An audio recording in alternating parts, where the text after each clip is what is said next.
In front of me is OPPO Find X8 and today I would like to show you how you can select and delete multiple photos at once.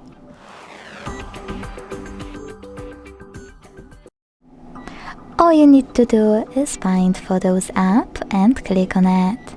Then choose Photos or Albums at the bottom to look for all of your photos you wish to get rid of. When you find them, you need to hold one of them. And to select multiple right away, use those type of icons at the top right corners. To keep some of those photos, click on the chosen ones. And to get rid of the rest, use the delete button at the bottom. Then confirm your choice in the pop-up. Thanks so much for watching. If you enjoyed this video, leave a like, comment and subscribe. Bye!